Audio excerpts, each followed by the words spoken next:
Okay, well, thank you very much. Welcome and good afternoon. It warmed up a little bit, but it's winter, so we gotta have our share of cold weather. So, welcome to this book premiere.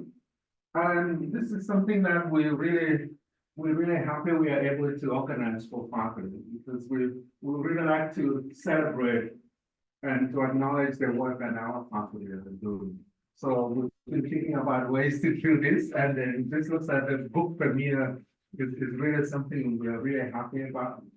But to share the work that you do, that our faculty are doing, but at the same time, after COVID, just building back community, right? We've just been in remote places, so let's just build back our scholarly community in this kind of work. So today, a book review by John and Aerni-Flessner. Okay, and done lots of work, migration, borders, and the border. And then we have Professor Henshin from history, and she is the moderator. So welcome, and I don't want to say too much, and we are looking forward to hearing more about the book. Your greeting of John? Friendly greeting, right? And then feedback from the audience and thoughts and all that. So welcome, and then we'll pass it on to you. Okay. Thank you, Dan. Thank you.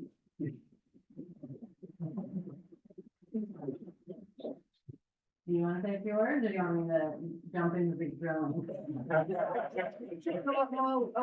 finish the book. I think that was the part. It's a book that I co-edited along with colleagues from South Africa, Munirazi Mashonga, Chicha Twala, and Andre Magaiza. At the time of its conception, we were all at the University of the Free State, three of us in Bloemfontein and one at the Kwakwa campus. I was on a Fulbright fellowship, and the other three are lecturers and senior lecturers and an associate dean at the time. Since then, we've moved institutions a little bit. We're, of course, here at Michigan State, which is my home institution. And Chicha Twala is at the University of Limpopo in the north of South Africa. We were collaborating on a grant to conduct oral histories of the borderlands between Lesotho and South Africa. We received two grants, one from the Dean of the Faculty of Humanities at the University of the Free State, and the other from South Africa's National Institute for the Humanities and Social Sciences. To do this research, we started planning this in 2018. We were awarded it in 2020, which of course foiled all of our best laid plans, because we were going to, as a project team, go and collect oral histories on both sides of the border. So on the South African side and the Lesotho side, for the entire borderlands that's navigable between Lesotho and South Africa. There's a mountain escarpment around about a third of it, across which people don't really cross very much. But the other 2/3, we're going to go and hear voices along those borders of people crossing. We ended up having to subcontract out the Lesotho side work to folks from the National University of Lesotho because of the struggles of crossing that border due to the COVID restrictions at the time. So we still did that part of the project. It just was longer and more complicated and involved bringing on academics from the Lesotho side, which was a wonderful thing.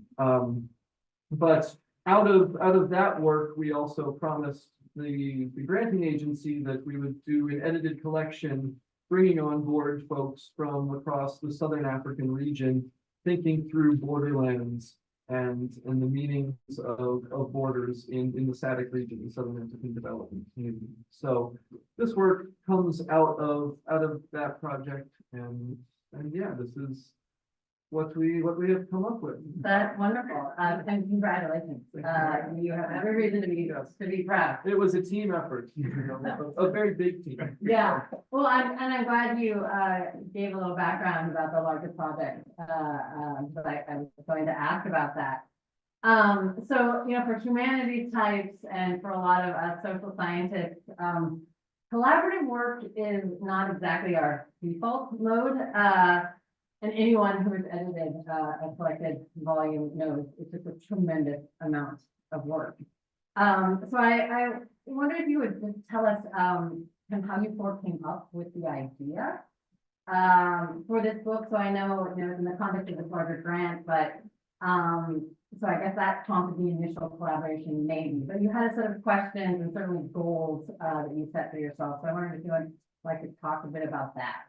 Yeah, no, thanks. That's, the project has evolved over time. And in fact, one thing COVID did was give us more time to think through the broader implications of it. So while it's made some more struggles in terms of our oral history collection, it also gave us more time to conceive of this as a broader regional project as well.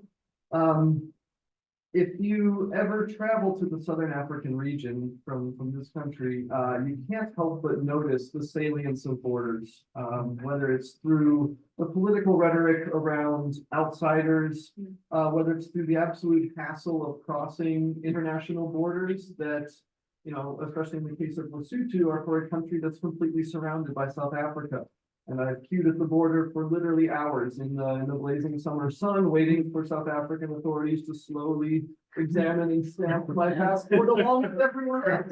And so, and this is, for me as someone who's done volunteer and scholarly work there, it's a minor hassle. For people whose lives and livelihoods depend on it and whose families are on both or all sides of borders, it's more than that. And so, this project came out of this deep-seated need to more critically examine these borders and hopefully affect change, right? That make them easier to cross. And so, one thing that is very clear in the region is that the Southern African Customs Union makes it much easier for goods to cross borders than for people. And so it makes life a struggle for many people. And so, we come to this with activist stances on the idea of borders and borderlands. And one way to tackle that is to internationalize that and say, look, this is a problem regionally.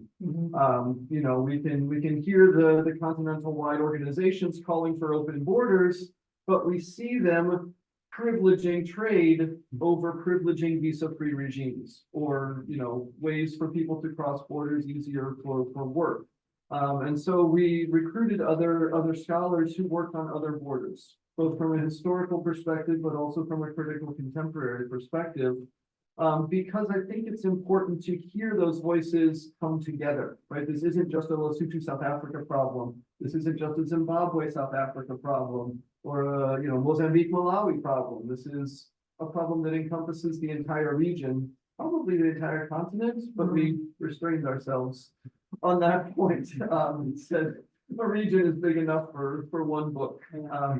So that's where we came up with this and said, yes, it is something that the grant funders want to see, but it's actually something that we ourselves are passionate about and want to bring these stories together in a collection so people can read it and see the collective problems and possibly potential solutions. As historians, we get a little queasy with solution-oriented research, but at the same time, some of the possible solutions do emerge when you read this collection and see some of the potentially simple policy fixes. Absolutely. How did you, so the goals are clear, but how did you then actually go about picking their contributors, selecting who you wanted to be a part of this project? Yeah, no, that's it was tricky because we wanted to hear from folks who studied a wide variety of borders, and most scholarly networks are still nation state based, right? I know lots of folks with my work in Lesotho who work on Lesotho and some in South Africa, but my network of people who study Malawi and Angola and Mozambique is not very strong. So we had to think very carefully about this.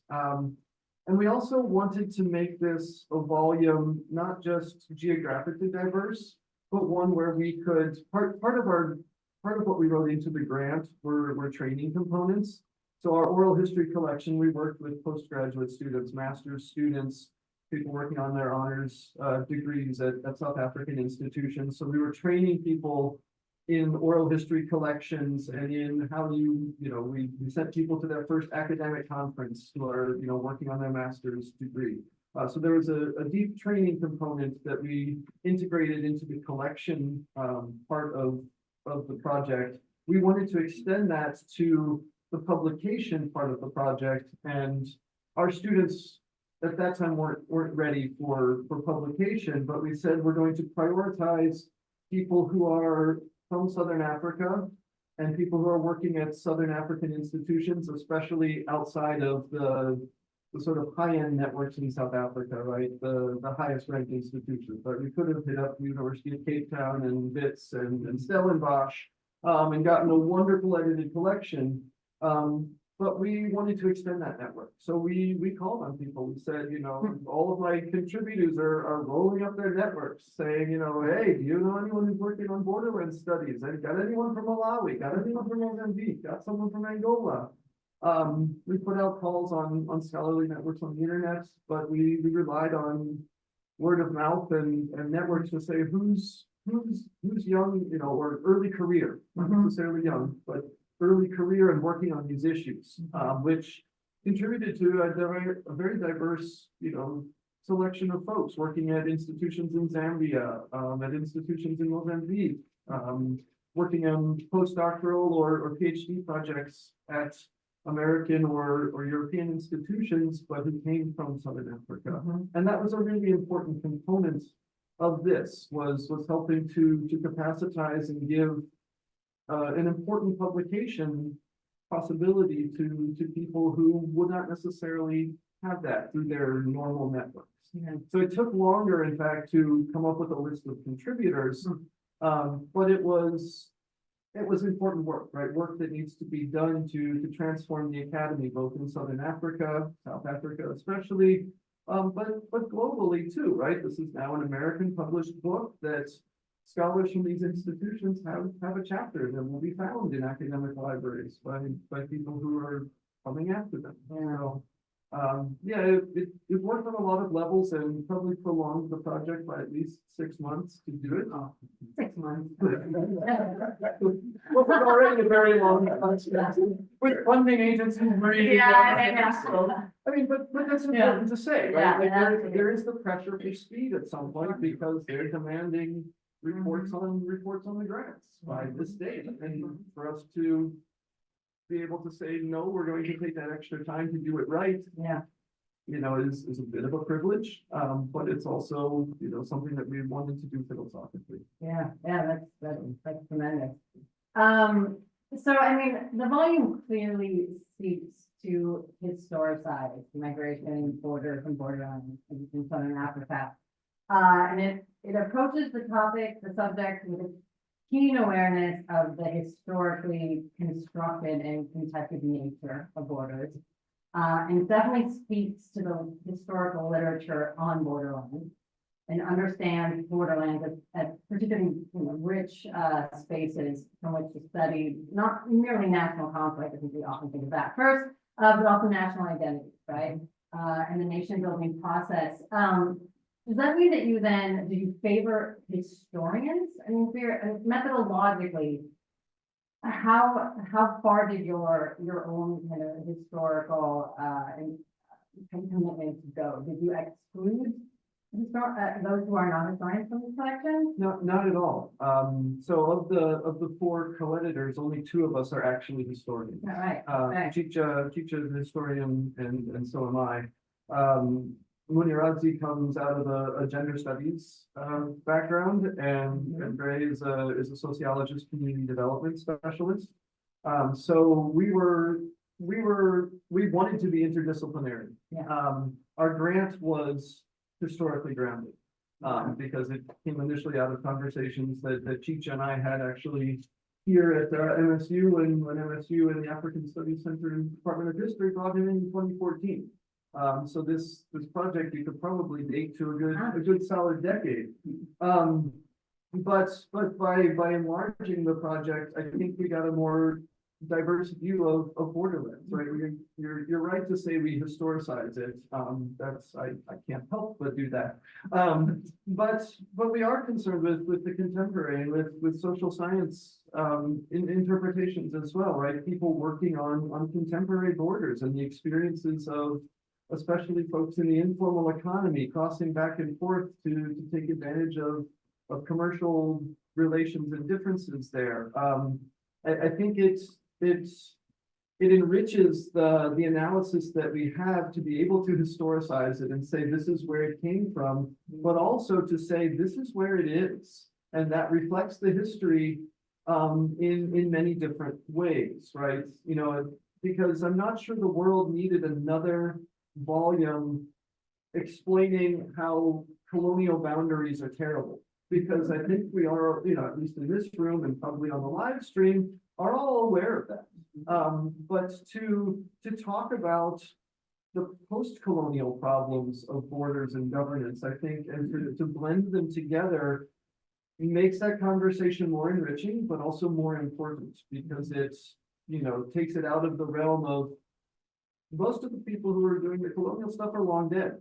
Right, it takes it from that realm into the contemporary and into the relevance for ordinary people and potentially for policymakers. So I think the interdisciplinarity there pushed everyone. You know, as the historians are editing, it's forcing those who are working in the contemporary period to think a little harder about how history might be impacting.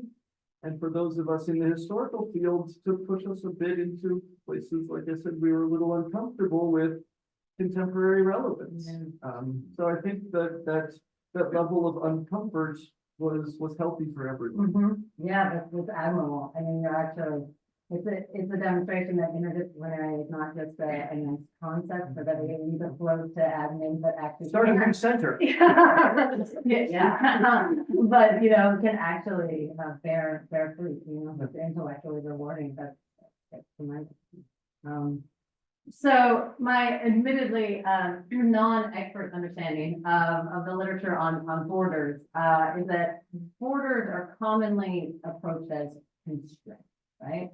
So it's arbitrary, born of the winds of high politics, great men, no matter the context really, in the African context, certainly as holdovers of European colonialism, you know, they split communities, they break existing older networks. So they're arbitrary. They're also viewed as sources of conflict between states and nations, but also between individuals, right? And states and the borderlanders who live around them. And then there's the literature that I know best, which focuses on transnational flows in relation, as well as kind of national indifference. So pointed indifference to borders, right? So and kind of historically indifference in borderland regions, but also say in present global matters, right? And this literature tends to argue that borders are irrelevant, or if they aren't, they should be. So it's certainly a language that neoliberal policies, you know, favoring deregulation and the free flow of goods and labor favors. So I say all of this literature stresses the problematic side of borders. Even as I think we are left with any competing images of either really borders as very secure and rigid, or totally liquid. Feel from being boundary here. So one thing that I see your volume pushing back on are those who claim that supranational or regional associations, like the Southern Africa Development Community, they're harbingers of this borderless world.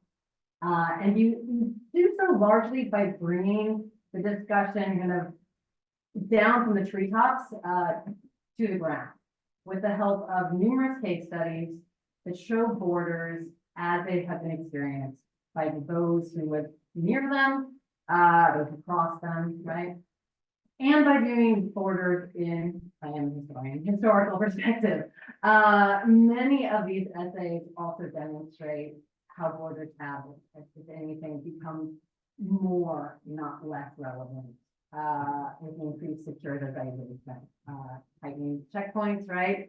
Passport requirements have become more rigid, not less. Surveillance technologies have become more and more varied. And I know that 9/11 tends to loom really large for us, in that discussion, but World War One, the 1970s or other, the watershed moments. So I guess first of all, I should say, or ask you whether you agree with that kind of general assessment of the literature perspective of borders, and your own kind of pushing back. And then just ask you whether or not you agree with that, I guess, to tell us a little more how you think that your volume challenges certain conceptions of borders, while it perhaps also confirms others. Yeah. Well, that's a great question. Sorry, I did that wrong. Yeah, I'm just thinking about how to address this. Because again, there's a lot in here that speaks to all of that. Yeah. And I think that especially for folks in Southern Africa, 9/11 doesn't really enter into it at all, but what really sort of does is 1994, right? The arrival of democracy in South Africa, not just for South Africa, but for the wider region because of South Africa's involvement in proxy wars that stretched as far north as Angola, into Mozambique, ran through Zimbabwe, Zambia, right? Military interventions. Borders were in fact meaningless to the apartheid security forces. They did not care. They, bombed regional capitals in 5 or 6 different countries and conducted raids. But interestingly enough, as we were doing our research on the Lesotho South Africa border, a lot of folks told us that for many of them, from their personal experience, borders were in fact easier to cross during the apartheid period than in the post-apartheid period, at least in the post-2000, call it roughly. As the discourse around foreigners in South Africa has gotten more virulent, I guess I can say, that the border has in fact become harder for folks to get across than it was during the apartheid era. There were, of course, border crackdowns at particular times, right? When the ANC's violence campaign would ramp up, the borders would be more heavily patrolled. But by and large, folks said that they could cross more easily in the apartheid period and in the first few years of post-1994 governance. And so I guess what we're trying to show here is that border regimes oscillate, right? They're neither, one thing nor the other, but they're highly contingent on the changing politics of the time. And we interviewed MK cadres, people who were slipping across the border for sabotage work and for surveillance and intelligence work. And they said, oh, we know how to do it. If you spoke the language and knew the people, you just went right across. But there was of course risk. I don't want to downplay that. But speaking with folks who are crossing for familial reasons or for economic reasons, many of them have said the last 10 years have been the worst in Southern Africa, right? As South Africa's xenophobia has ramped up, and that's also true as we see on the Zimbabwean border, right? Folks crossing from Mozambique trying to get goods from Johannesburg, Pretoria, Gauteng area are hiring intermediaries so that quote unquote foreigners don't have to cross the border, right? So it's altering the ways that people are feeling they are able to utilize the borders, right? Adding more costs in this case. And so, yeah, I think what we're trying to argue for here in this book is to pay more attention to the experiences of marginalized folks who are impacted by borders, whether they cross or not. Some of the more interesting cases in this book are about the borders in people's minds. Rather than the physical boundary itself, but the ways in which discourses about the boundary influence the choices people make economically, travel-wise, for their children's schooling, for things like this, right? Or where do I access my medical care? I know that it's perhaps better across the border, But the risk involved makes, makes it a calculus that maybe I'll just stay here and go to the hospital or the clinic. And so I think what we're advocating for more, whether we're talking about historical research on boundaries and borders or more contemporary work is for people to hear those that don't make the policy decisions. The ones who are impacted, but who may not have a seat at the table. And to take that seriously. And this is, of course, a number of them are also with folks in the COVID era, where that re-altered border flows. So, yeah. Definitely. And I think that many of those here would find, I mean, the individual chapters, and they really do. They focus heavily on the human experience of borders, right? Whether it's crossing or living in the area. And gender is also an incredibly important theme to the book. And I don't know if you want to speak to that, but I think it makes a powerful contribution. Yeah, I think that was again one of the goals was if you're really listening to those most impacted by borders, you have to invoke gender. You have to involve and analyze gender because gender plays into precarity, right? And if a population at large is already vulnerable to the whims of border policy and border police and border guards and all of this, then there are people within that population who are going to be even more vulnerable, right? When you force people into precarity and force them to cross through illegal and illicit points, it makes, especially women much more vulnerable. And, that's unfortunately documented in some fairly graphic detail here for a number of cases, right? It's not just one border that we're talking about. And it's not, it's gender, but it's also other categories, right? The category of refugee, which, is one that is dealt with in a chapter or two here. And of course, unfortunately, more broadly relevant in our world today than ever, right? Even well beyond the SADC region. So, I think one of the interventions we were trying to do was to get folks in Borderlands studies to engage a bit more with areas outside of sort of the core of Borderlands studies, right? In the EU, on the US-Mexico border, places where there's lots of scholars doing important work. But to think through what borders in other places that aren't as often in the mainstream of those discourses can tell us. And I think that, by unearthing and putting together these questions of gender, nature of crossings, of role of refugees, role of xenophobia, COVID-19 border lockdowns, right? All of these sorts of things are not static problems; they're global problems. And so, asking folks to engage with that and to bring African case studies into those sort of realms are very important. Yeah, for sure. You mentioned the border that exists in people's minds, and I actually really love that aspect. So I'd love it if you would talk a bit more about that. Maybe explain to those who haven't read the book, and a little also what you mean by border scapes. Yeah, so those are related questions, right? The borders in people's minds, how they think about the border. We have someone in here working from literary studies who examined sort of, communities in novels that had crossed the border and were, living in exile. So thinking about those sorts of questions, so we don't just have, oral history and social science, but we brought in literary analysis as well. But yeah, the idea of the border in people's minds, right? I think I was speaking a little bit to that in terms of how it potentially structures the choices that people make in their daily lives.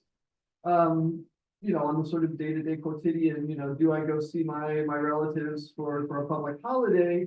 But on more consequential matters too, right? Like, how do I function the best in the informal economy when, my economic opportunities and possibilities are constrained? We have a chapter from the city of Xai-Xai in Mozambique, looking at the choices that informal traders, most of whom were women, are making.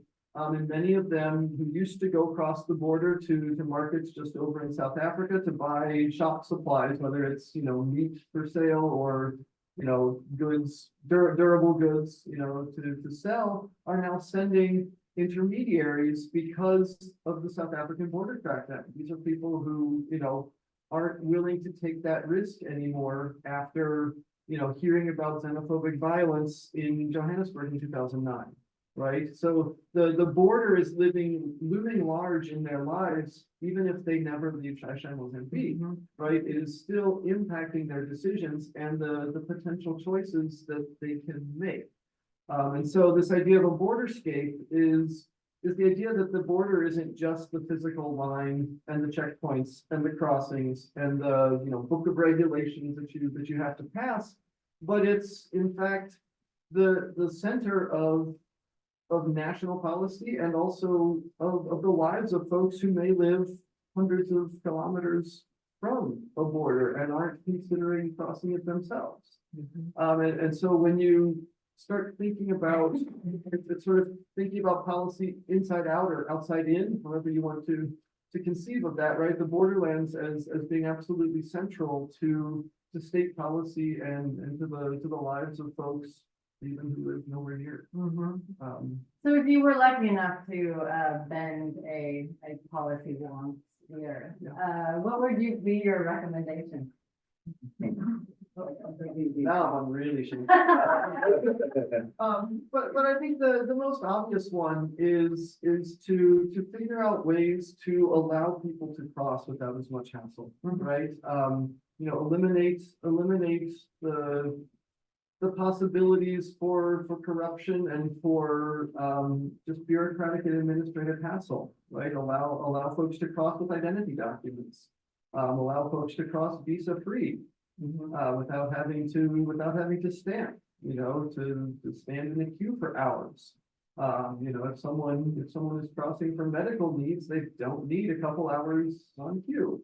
I think that's the most basic one, and listening to folks in the borderlands, that's the one that they want the most, right? Why do I have to go through the hassle of the passport office, which in Lesotho, for instance, right now hasn't been issuing passports for months because they ran out of supplies and aren't functional. So folks are enclaved and can't get out unless they go around, right? And so when you legalize and formalize, most folks are happy to follow the rules.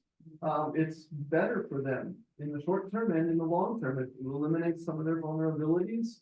It makes their lives simpler. They would prefer to pass through the checkpoint with their national ID card. So I think that that would help. Another thing is trying to ratchet down rhetoric around the idea of outsiders, right? It's politically expedient for many people to do this, those who are in power to try to stay in power, or those who are attempting to reach power to scapegoat, especially when those that they're scapegoating don't have a voice and a vote. But it's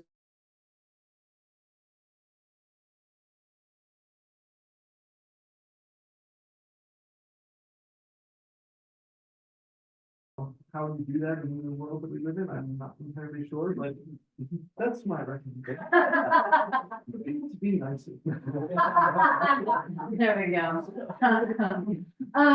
What, and this is maybe an impossible question because, and there's so many rich examples here, but, what of all these case studies and I guess kind of conclusions that you,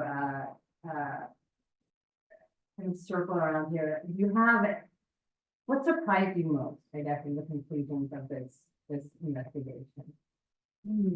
Or did this just kind of confirm what you expected to see?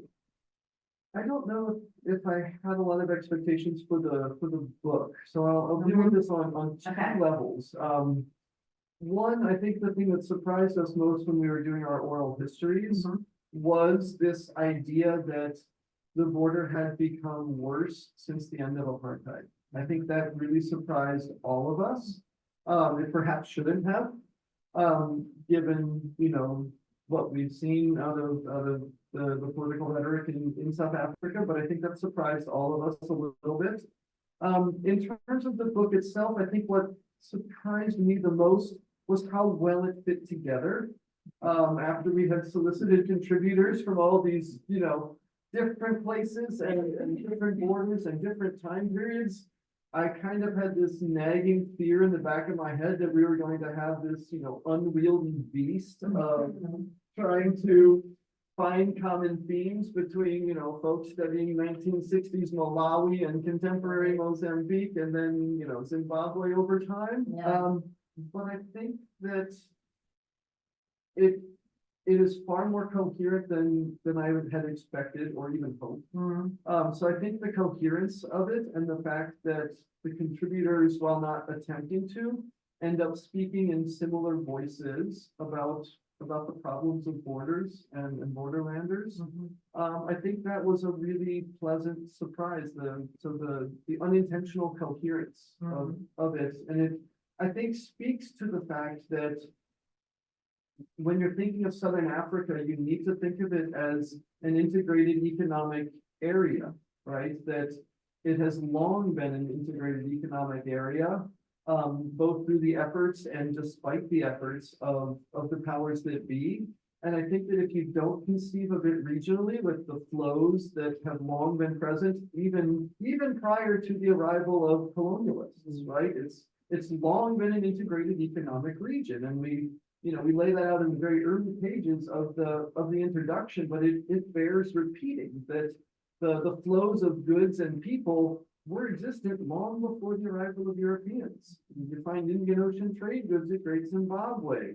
You find, oral tradition of interconnected kingdoms and diplomatic representation predating the arrival of colonialists, right? There were connections and flows, and that these patterns were disrupted and changed by colonial settlement, by white minority rule, by all of these important historical things, but there's a fundamental kernel that remains, and that we need to think through, the global history, world history lens of flows really matters and needs to be borne in mind, and anything that tries to say these processes are wholly new is not doing a service, a proper service to the deep history there. So I think that was good for me to rediscover, because, doing my teaching on 20th century stuff, I tend to forget that sometimes too. So it's a good reminder to go back to some of the older stuff, and keep an eye on the long flows and scopes of history. And how, Absolutely. there's threads. And I mean, although I don't think you explicitly thematize comparison as a methodology. It is there, right? And it seems like one of the surprises is, is that despite all the diversity and different kinds of borders, and the different nation states at play, there seems to be more common. Is that things in common? Is that kind of one of your conclusions than differences? I think so. I think it has to be, right. And I think it speaks to, again, this broadening of the view beyond the nation state, right? Even despite linguistic differences, and well beyond even just colonial linguistic differences, right? We have English speaking former colonies, we have Portuguese speaking former colonies, right? We also have a huge diversity of indigenous languages spoken across the region here, and yet there is still this coherence, right? So I think that, it behooves us as historians and even policy folks to think beyond the realm of the nation state, right? To consider what is in a region.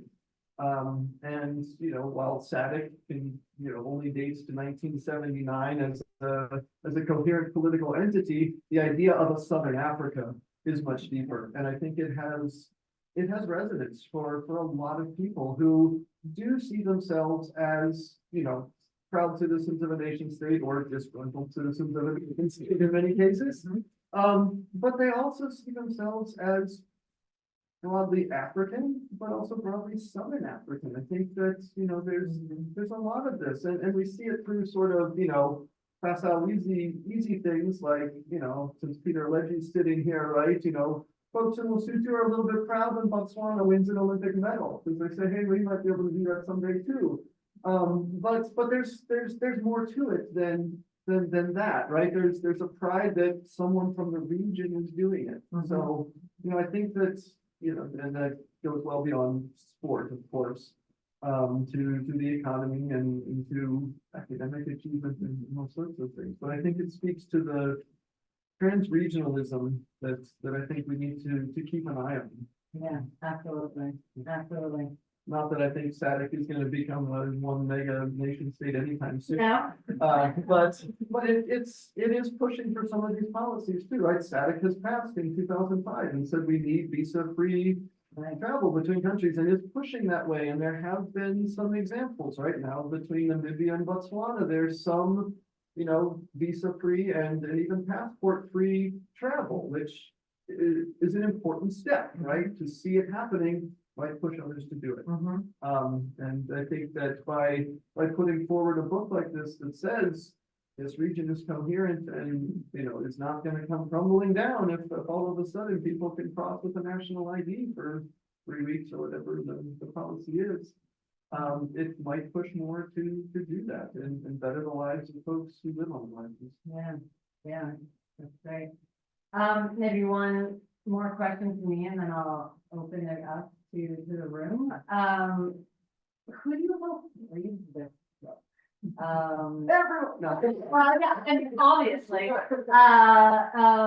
I guess it's just as importantly, what do you hope they take from it? Yeah, I mean, I think I've, noted this at a couple points here. One, we want to, policymakers. Obviously, we hope that they read it, but also Borderlands scholars, right? Africa is often neglected in a lot of areas of global scholarship, and I think Borderlands studies is no different in that. It would be great if we could think harder about that, right? I think some of the trans-regionalism that I'm speaking of has real resonance in other places, and I'm not sure that it's been delved into as deeply there. So from a scholarly standpoint, right? I think we would love to get more Southern African stuff or more African stuff in general into Borderland studies. With the policymakers, we hope that they're listening, right? There's popular pressure for a lot of these things, easier border crossing. I mean, you go do any work in Lesotho and everyone has a story about terrible treatment and long queues at the border. And that's true in many other countries as well. So, if even minor improvements on that would be majorly important to the lives of people. So, if people take out of this that a better interconnected region that allows people to cross borders as easily as goods comes out of it, I will be a very happy scholar and I'll go retire now. So you'll be here for a while.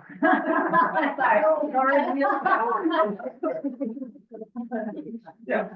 We need to start plotting right away how to I'm get only this in the making- hands yeah. of policymakers, right? The next 3 books will surely win the day. Yeah. Yeah. Thank you. Would anyone like to ask a question from the floor? Yeah. In part one of the book, you talk about smuggling. Yeah. And so borders as areas of productivity.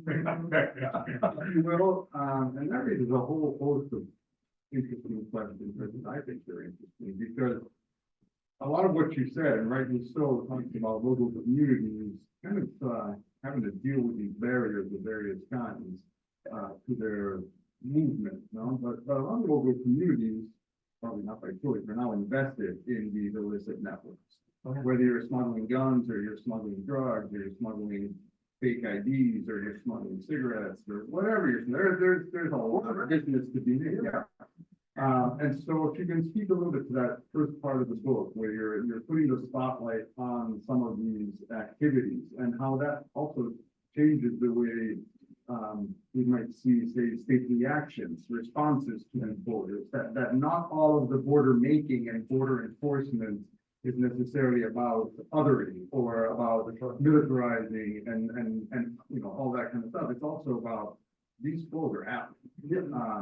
And they're not all, flows that we would like to encourage or see continue. So how does that enter the mix?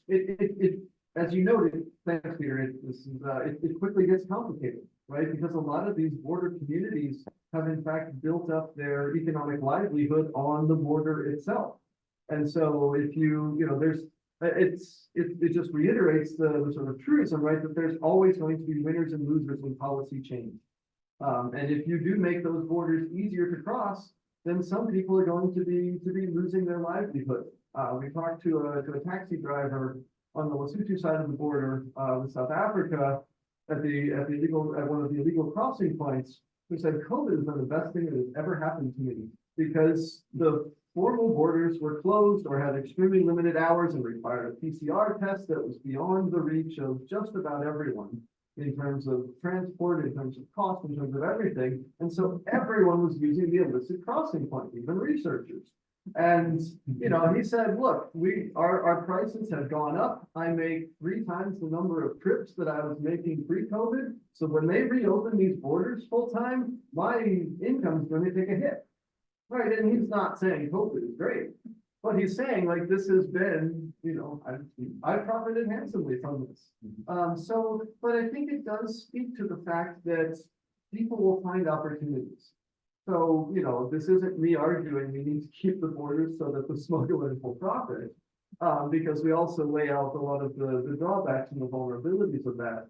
But keeping that in mind is important, right? So, you know, who could be opposed to regularizing borders? Well, plenty of folks who make a killing off of it, right? And when you legalize and regularize one thing, it's, you know, causes changes in other places. And I think that's important to keep in mind, right? And policies have unintended consequences, right? When a government subsidizes food, yes, that's probably a net good thing for vulnerable populations there, but it also might ratchet up the amount of smuggling as people bring it across the border where it's not subsidized and start undercutting, you know, markets and selling it on the black market there. And, you know, some of the contributors speak to that too. So, you know, I think it's, you know, to tie this back in with Karen's other question, it's a reminder to policymakers that there is no all good solution, right? That's, you know, there's going to be unintended consequences, or intended consequences that alter people's lives and livelihoods and flows. And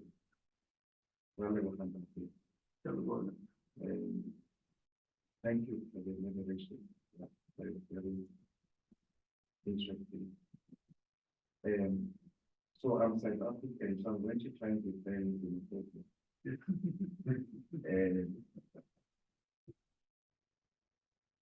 but I want to start by saying how much is this book? And as I'm traveling, I don't think I can carry it because it's so big. So is there a e-copy so I can get it or buy it from somebody? What's the price? And that's one question. And so at the beginning you talk about the border. So I wanted to know if when you're crossing in your passport, where you doing this, so you're putting your dollar. It's a dollar, maybe you're putting more than that. Yeah. Nelson Mandela. Yeah, Mandela. So yesterday you were not at my talk, but I started by breaking the ice to say, coming here for me, I had to fill for my visa more than 50 pages, right? And I think in a way, America doesn't want us to come. I studied in America, so I wanted to go through it because I wanted to come for the project that I'm doing. And So when you talk about the visa-free crossing in Southern Africa, I want to know if it's only for Southern Africa, for Africa, or can we get those, visa-free to come to the States, right? And because, man, I want to try and do a paper on filling up. They wanted my WhatsApp, they wanted my LinkedIn, they wanted my everything.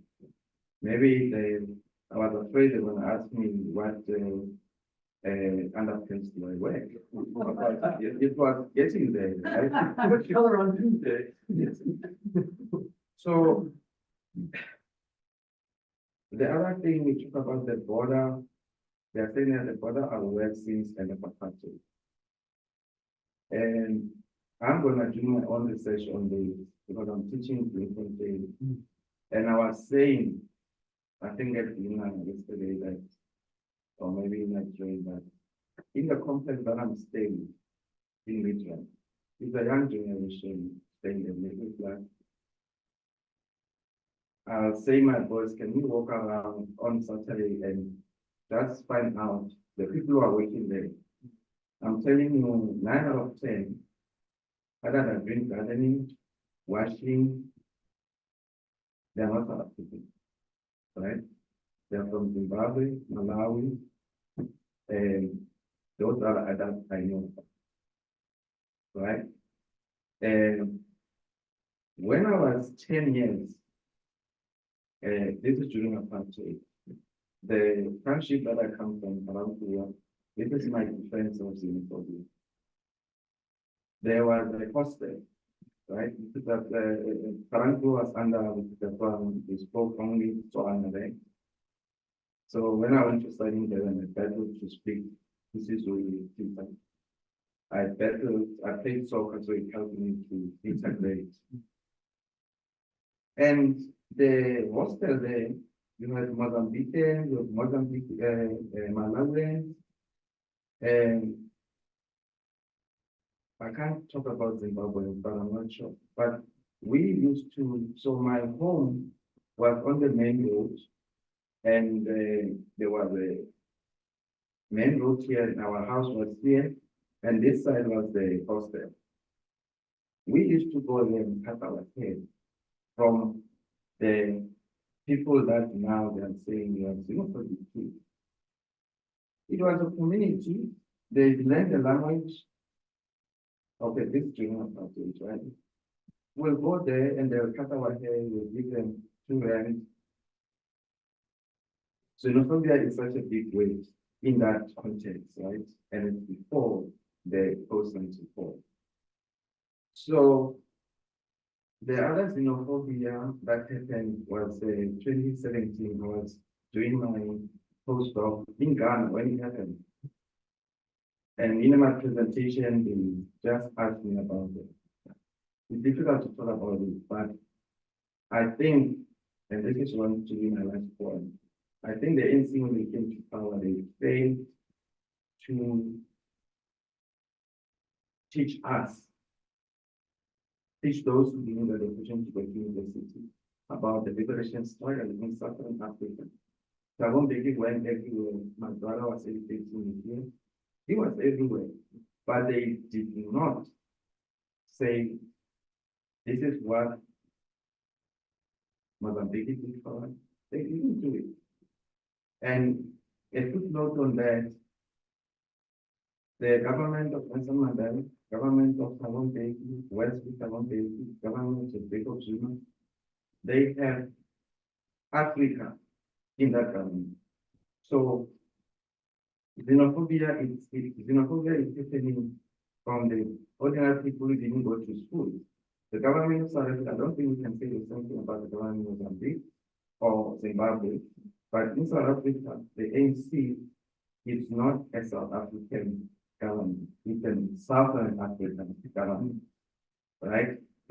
So I'm very conflicted with all that I've said from my when I was saying to what is happening right now with xenophobia but also under his thing, so if you can. Yeah, no. Thank you, everyone. No, it is it's very tricky. And here, I'm more than happy to pull back into my historian shell, and say that that history needs to be more broadly known, right? And not just the history of struggle and the suffering of, you know, the Masera massacre of 82 and the raid of Camarone and Lusaka, right? And all, of course, all of Namibia, right? The years of occupation and the war in southern Angola, but also the long-term economic exploitation of the migrant labor system, right? I think that is, it's not fully understood how much that hurt the region, right? How the apartheid government farmed out that pain and suffering to local communities across the area. I mean, they did, of course, in the former homelands, right? The Eastern Cape understands this well. The former Bophuthatswana areas understand this all too well. Lesotho does with silicosis, with the, you know, the miners who come home with no social services and a, you know, tiny pension and then have to be cared for, right? But I think that I think the long-term effects of that are not well understood, or if they are understood, as you say, by folks in government, they are ignored. And so that complicates this, because it's easier to stoke fears than it is to explain complicated deep histories and to figure out ways to compensate for that. Meanwhile, life rolls on for people who are still impacted by those long-term processes. And so you end up with poor communities fighting for communities that happen to have come across national borders or are defined in such a way that someone says you're an outsider in this community, whether it's, you know, because they moved into an area that one group deems as part of their ethnic enclave. You know, so it gets messy and complicated, but that's where this work, you know, both in terms of the scholarship, but also its broader implications in getting out there through book launches and through, you know, capacitizing government officials and things like that is really important work. You know, liaising with educational officials. One of the people on our project team works with the Department of Education in the Free State. So it's a way of, you know, getting this into the places where it might ripple well, right? Instead of rippling poorly, you know, with negative impacts, but ripple into more positive impacts. And this book is available as an ebook, but it's also already available in your academic library. So it's a very expensive book at the moment. So I recommend encouraging your academic libraries to purchase copies. And then it's, you know, available for students as well, but, you know, hopefully you'll find some chapters that you can use with students in the classroom, right? Whether that's at the undergraduate level or the postgraduate level, and get more people asking questions about this. And, you know, whether they're going to end up at the university level, whether they end up teaching at a high school in Nangaon, you know, this is the long-term game that we play as academics, is, you know, and especially as historians, right? You know, we're not trying to jump into every policy debate, probably rightfully so, but trying to affect long-term change in the narratives and the ways that people think about borders, relationships, regional economic systems of power. Right. Yeah, thank you. So thanks for the talk and for looking at the book, which I haven't seen any of yet. So this is on my mind. I literally just came to your talk. I'm working on an R&R on a paper on the long-term effects of partition on ethnic and national identity in Africa. So I'm wondering if those issues of identity came up in the conversations that you and your research team had with people. Are people who live in Borderlands, do they often talk about sort of having ethnic brethren on the other side of the border?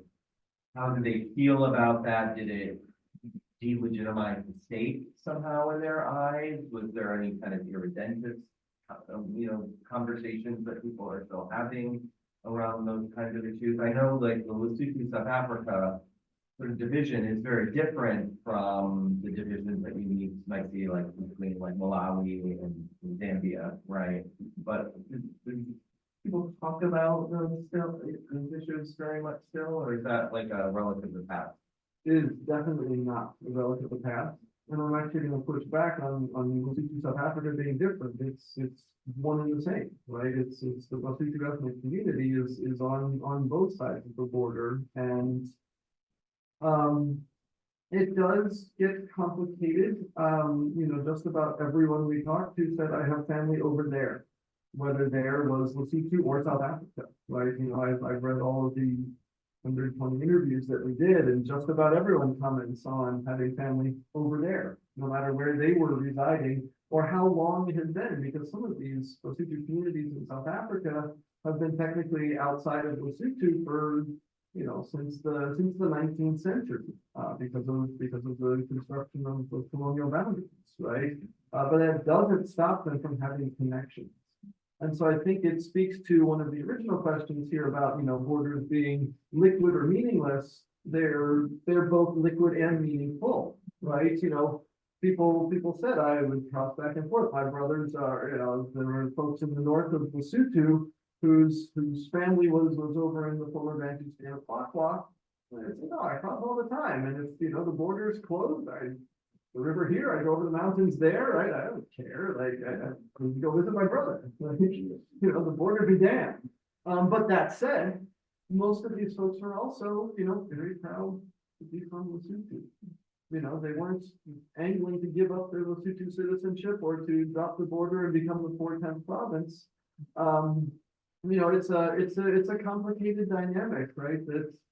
That is still very much alive and present. It's just sort of a fact of life that people have found ways to deal with that are ever changing, right? COVID especially complicated that, right? People said, I used to do this, but the lockdowns have forced me to go around. I don't want to, pay the smugglers to get me across the river, but when the border's closed and I can't get a PCR test because it costs 1,300 rand, to go get stuff for my informal shop, I'm gonna do what I have to do to cross it. So there's an acknowledgement that the borders are real, are meaningful, but also aren't real and aren't meaningful at the same time, right? In some ways they are, in some ways they aren't. And so this idea of the borders that live in people's heads, I think is a really interesting way to think about that, because the physical boundary and the border here are often very different.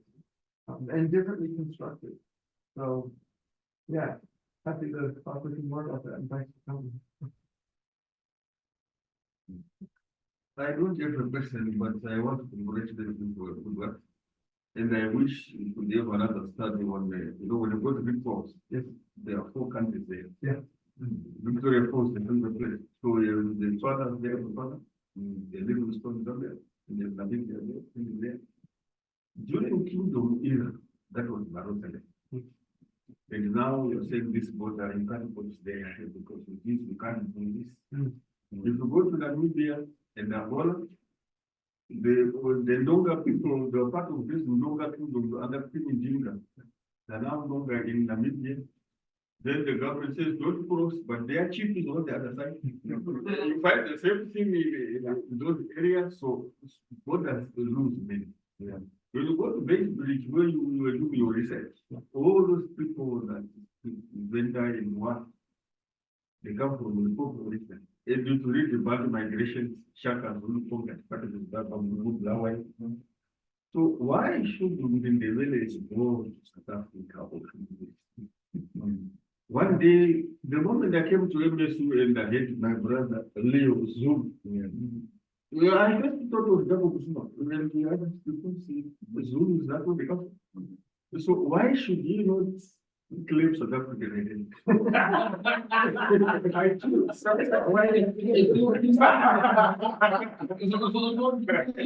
I claim Swati identity when it. So your work is quite good. I like it, and I've seen it, and I've experienced it. That's what I'm saying is saying. No, thank you. And, you know, we have chapters on communities on the Zambian-Zimbabwe border who say this exact same thing, right? You know, the border does not define us. You know, we cross the river when we need to. And I think it speaks to this need for regional analysis, right? The Lozi Kingdom is a perfect example of that, right?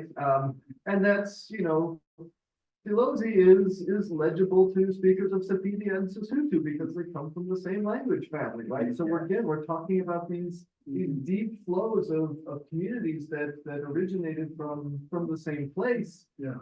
And who still have some sense of connection. Right, even if it's just linguistic, right? The Zulus of Malawi don't speak as Zulu, but they know where they came from. And so, yeah, And that point you just raised, about that historical aspect, is very important because in Malawi, you know, there are Zulus, you know, people who have a Zulu heritage, and then there are those who have Swati heritage from Swaziland or Eswatini now.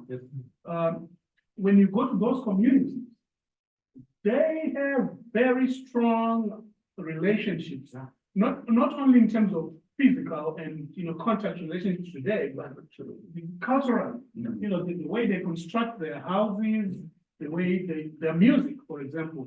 All you have to do is to take the Chichewa words and put Zulu or Swati words, and you have the same song. The melodies are identical. And the dances are very similar. You go to, up until today, the king of the Ngonis in Chew is called Ingonyama. Yes. Right. And it's already simple. Yeah, so this idea of borders in the head it can be extended to this kind of historical space where people actually don't see a border. I mean, the Ngonis in Malawi. travels. Yeah. Even if it's just a mental travel. Even very mental trouble. The Ngonis in Malawi are very sure, they are very quick to tell you that they are not Chewas. They are very quick to tell you that they are Ngunis, that they came from Eswatini, they came from Zululand. And understanding that, I mean, that's important for understanding the community and how they conceive of themselves, but it's also important for policymakers, because if the community sees itself as borderless, Right. then they're going to treat the border Without much respect. without a lot of respect. And so, you know, they're setting themselves up for failure by trying to construct strict border regimes, especially in these areas where, you know, the Silozis, you know, see themselves as one, even though it's across multiple national boundaries, right? And so that's, I think, what we're trying to get at here is that, you know, a borderless world is not going to come around tomorrow.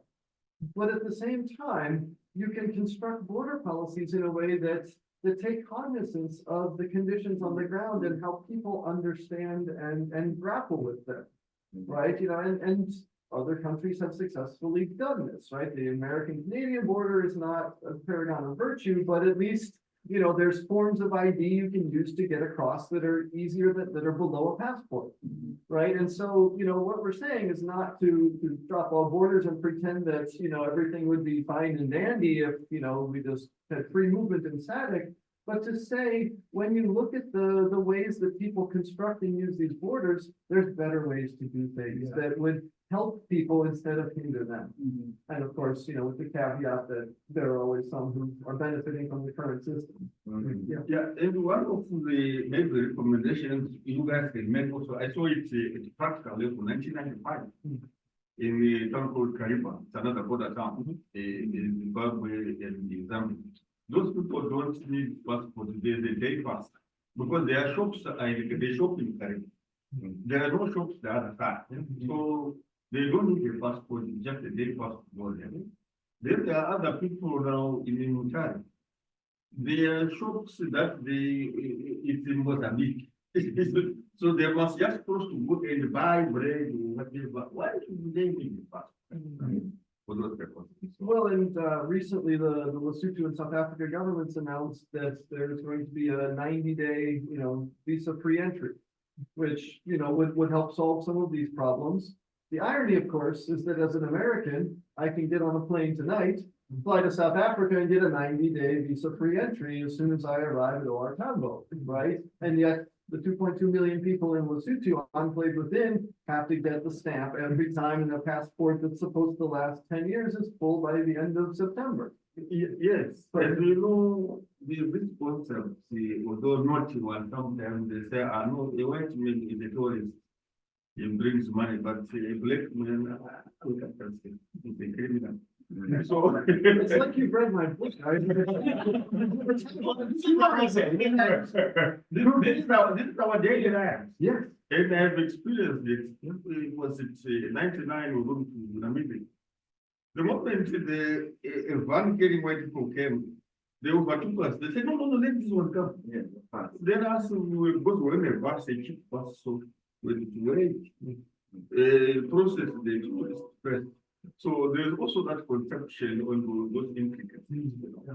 My individual chapter here discusses tourism versus subsistence crosses on the Lesotho South Africa border historically. Yeah, and they don't perceive that a black person can be a tourist. There's that, If you go to Bigfoot as well, now there's this shopping mall just after the border. Yeah. Kasungula border pass. It's cheaper and you can get everything there. So if there's nothing in Bigfoot, I just get into a taxi. It's $5 to get to the border, I can go and buy them. But now I must deal with the restrictions of the passport. The need for Nelson Mandela to help you across. The $5 that you were talking about, we're paying 10, so. Yeah. The many afterlives of Madiba.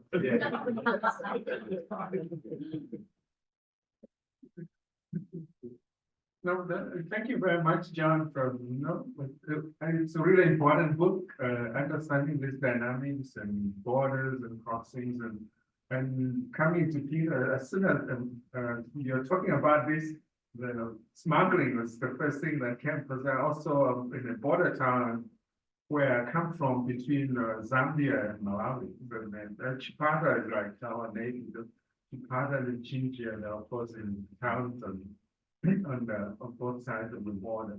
But also going up north in Zimbabwe, it's these longer term migrations, labor migration, and then to South Africa and other parts as well. So it's interesting there that they are so ingrained, they've been going on for such a long time, that there are some places in northern Malawi where for young people waiting to get married, and that migration is like a rite of passage.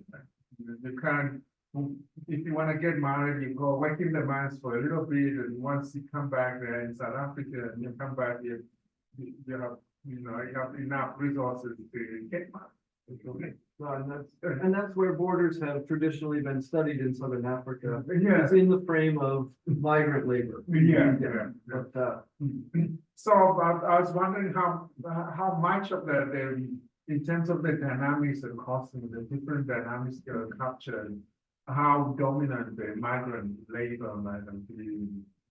yeah, and so that's, we sort of stayed away from trying to talk to folks who did formal labor migration, Yeah. because that is so well studied, Yeah. dating back to the apartheid period and the migrant labor hostels and even the ones in Zimbabwe as well, because the gold mines in Zimbabwe were a draw, as you know, for young men from Malawi and points for the North Tanzania, DRC, places like that. And so we felt that was actually an area that's been well covered in terms of the history and the historiography. And so we were trying to capture people who were looking at people further on the margins, right? The informal labor migration, the smugglers, the ones the refugees, right? People who were displaced by conflict.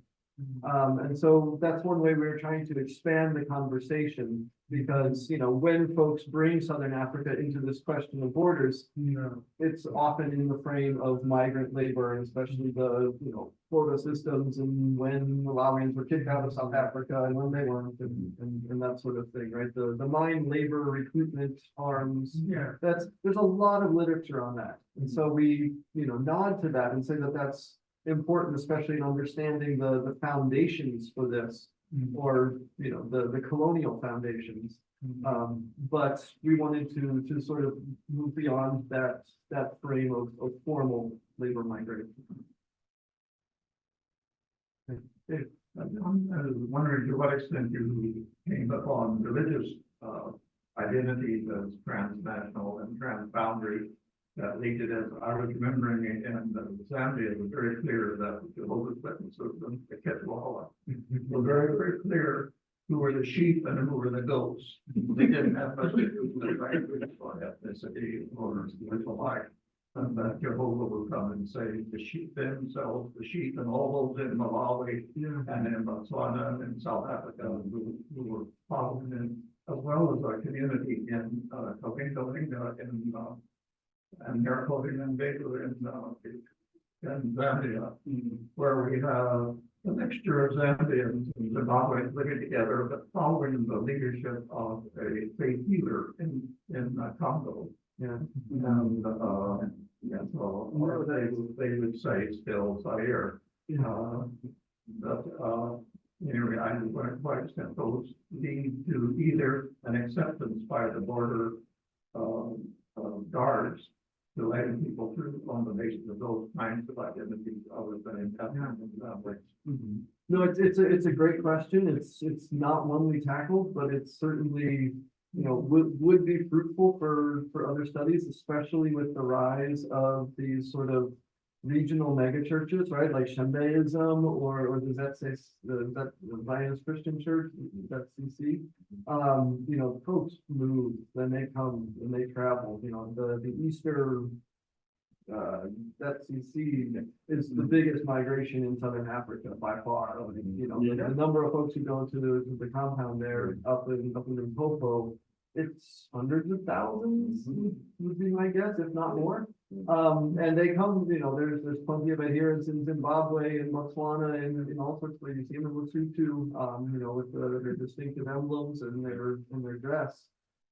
This is fruitful grounds for future study, and important too, because this is, so meaningful to people that they will come spend, a week or two traveling and remaining and staying and then going back too, right? And great point. So, burning. Yeah, and another area that, because of him, thanks for that contribution. I met a few times, these guys, the old Madalas from Malawi, they will be carrying, what are you carrying? They were carrying herbs to transport to one's bed because, the Zulus cultures, they really a lot in the traditional healing and the herbs. Yeah. They use that quite a lot. So this guy, regularly they have to make these trips to go and supply. Yeah. Did you come across that, or maybe you may consider that, because it's part of this migration that special transport definitely. And that also has very deep historical roots too, because you have healers like Moflome who, were traveling the region on foot long before the arrival of Europeans, to collect herbs, to learn from other healers, there were healer networks. Now, we did it. That's not dealt with much here, but another great evidence. Yeah, Vernon. So my comment is very similar to Chendra's, which is in the classified ads in the Namibian newspapers, a third of them are for advertising real Malawian doctor. This whole list of things which he will do. He will bring back a lost lover. He will get rid of your current lover. He will do that. Whole list of them. And it doesn't matter whether the doctor is from Malawi or not, though, because as you say, the border's in the mind. Right. And if you can successfully, on the brain. There. So my point though of it is not whether or not this should be covered by the MSU health plan. But whether or not, these boundaries and these borders, they matter when we think about these things of legitimacy. This gentleman is legitimate because he has come all the way from Malawi. Now, do the people who are visiting this doctor know whether he's actually come from Malawi, I don't know, but I don't think that's actually the point. So these boundaries, they're real in the sense that people gotta travel far, but they're real in the sense that they're in the mind of these. And they're real in the sense that even if they disappeared and all of a sudden, again, we had a supranational static state, there would still be advertisements for a real Malawian doctor. Yeah. Or for Swazi Gold, if you're into that, right? For DACA. I think they just demonstrate this in front of Malawi.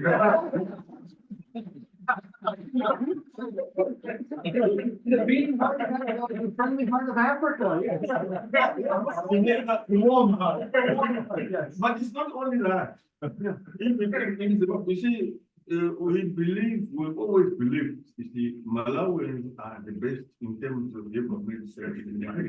I come from a mining town, like Shawan and all this. So we don't believe in these Shona ones. We believe in the Malawi.